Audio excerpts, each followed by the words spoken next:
So in this video, I am going to show you how to do the make one and make one purlwise increase stitches for increasing the long sleeves of the Rebirth pullover. We'll discuss the make one left leaning stitch and the make one right leaning stitch. You can use them to mirror each other if you prefer that, or you can just use the make one left or the make one right on both sides.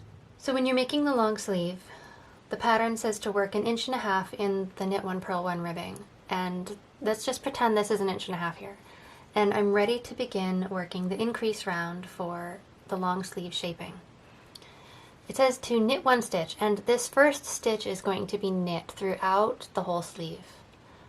And whether or not we make a make one or a make one purlwise stitch depends on what the second stitch is on the needle. And in this case, it is a purl stitch. In order to keep the knit one purl one pattern consistent, I'm going to do a make one, so it'll end up being another knit stitch. So we begin by knitting the first stitch.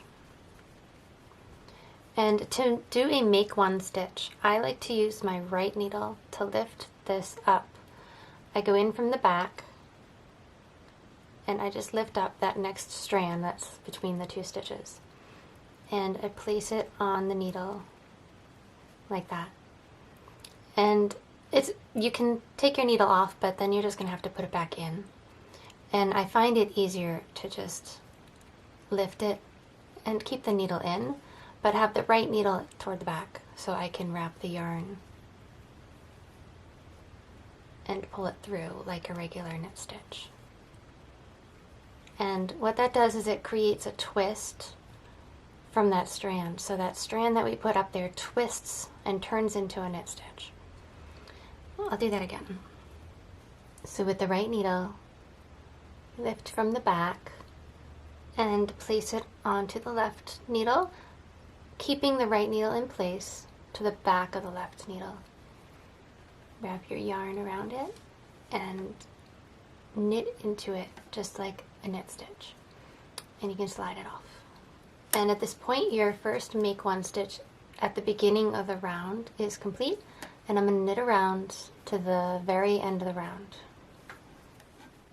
Now at the end of the round, our very last stitch is a purl stitch, and so the next stitch in the pattern would be a knit stitch, and this matches adding a knit stitch from the beginning of the round. So when we do a knit stitch at the beginning, we will add a knit stitch at the end, and when we do a purl stitch at the beginning, we would add a purl stitch at the end. You can make this make one exactly the same way as you made the other make one, by putting the right needle from the back through the strand onto the needle, keeping them both on there, wrapping that around, and sliding it off. It's possible to do it that way. They're identical and they're easier. And in this situation where the ribbing kind of hides the detail of the stitch, it doesn't really matter that they're both the twists are to the left. You can see that the front strand goes over the back strand as it twists. That means it's a left leaning because the top strand is leaning to the left. So both of these make ones are left leaning make ones. If you want to be, have them reflect each other to be right leaning, then this stitch would be done differently, and you don't have to do it differently if you don't want to. So in this case, instead of picking it up with the right needle from the back, I pick it up with the left needle from the back, like that. And this time I go at the stitch from the front to knit it like that.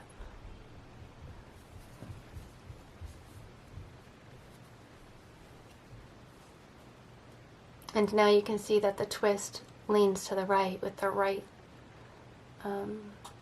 leg on top of the left. And by increasing knit stitches, at this point there are 3 knit stitches together. There's the last stitch of the round, which is a knit stitch, the first stitch, which is always going to be a knit stitch, and then the next knit stitch to keep the ribbing in pattern after the first stitch. And the pattern will stay like this until there is another make one stitch increased. And I'm just going to continue by working one round even, and then I will show you how to do the make one purlwise. So in the pattern, you will work either 5, 7, or 9 rounds even between increase rounds, depending on the size that you're making.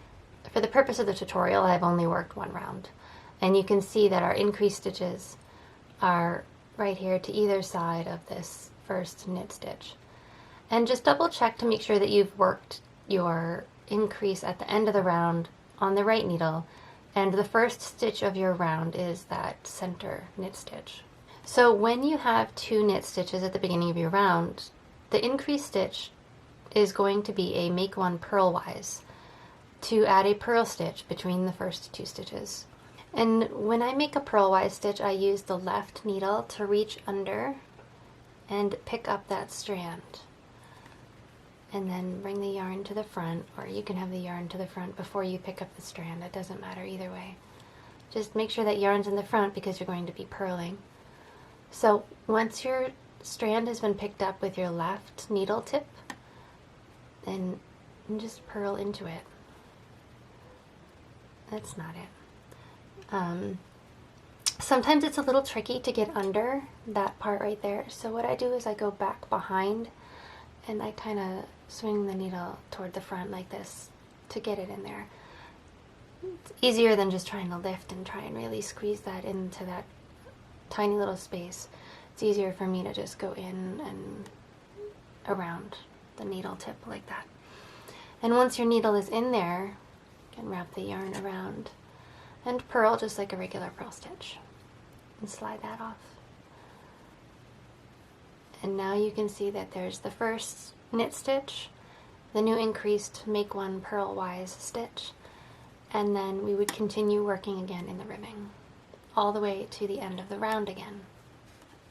And when making an increased stitch at the end of the round, rather than using the needle that I was using to continue knitting to the end, I like to use a new needle and the beginning of the round needle, because I feel like it's just less fiddly to add that extra stitch using those needles than trying to get the double pointed needles to work at an angle that's cooperative to make that stitch happen. So I like to involve that extra needle just to make it a little bit easier. But it's important to remember to put the stitch back onto the left needle after it's been created. So I'm at the end of the round, and the last stitch, because it was increased as a make one, is a knit stitch, which means our next increase is going to be a purl, make one purlwise, to match the make one purlwise we did at the beginning of the round. And we'll do that the same way we did it at the beginning of the round. With the purlwise, there isn't necessarily a right leaning or a left leaning because the purl bump just kind of looks like a purl bump.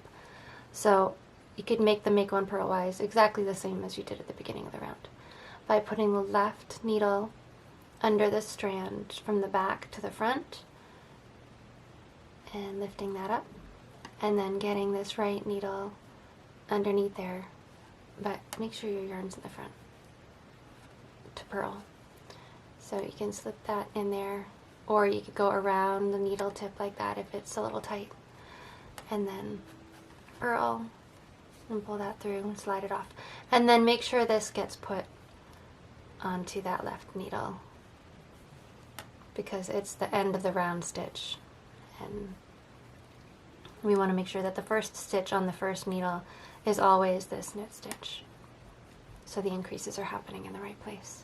And for the total sleeve, there are an equal number of knit increases and purl increases, so there's an even number of increase rounds for the whole sleeve, which means when you're done increasing, your ribbing pattern should be knit one, purl one, knit one, purl one, all the way around. And you would work in that knit one, purl one ribbing until the sleeve measures 18 inches or until your desired sleeve length.